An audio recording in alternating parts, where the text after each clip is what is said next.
Unfortunately, today, may pagtaas po ng presyo nga ng mga LPG po, ng mga tangke, 33 pesos dahil 3 piso kada kilo po para sa 11 kilogram na tangke. Bakit po ito nagtaas? Bukas po, inanunsyo rin namin, magtataas po ang mga produktong petrolyo, ang diesel at kerosene. Bakit po napasama po ang LPG?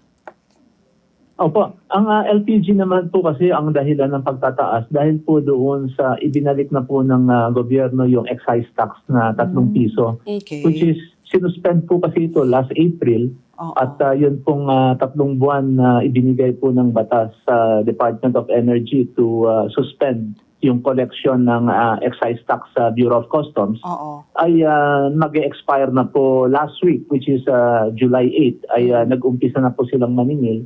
Kami naman po ay nag-decide po na mag-adjust ngayong 13, which is Monday. Okay. May follow-up question lang there po, Sir Arnelis, ito, yung excise tax na sinuspinde, dahil nga sa gera po dyan, sa gitnang silangan. Pero although initially there were talks na may truce, di ba, may tigil putukan, ngayon binabalita namin na hindi pa rin, sarado na naman Strait of Hormuz. Hindi kaya ito ay yung pagbawi ng excise tax premature?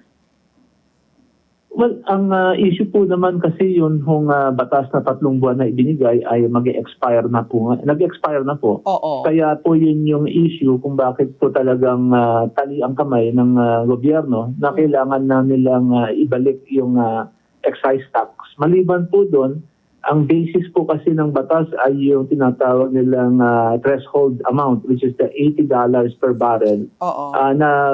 Na bumaba naman po talaga, pero yun nga lang, tama po kayo doon, hindi po ganun kababa yung ibinaba. Pero bumaba na po siya doon sa threshold na 80, nasa $79.50 per metric ton po, per barrel po ngayon. Kaya po tingin namin ay kailangan magpasa ulit ng another law kung kailangan po ulit na isuspend ang excise tax.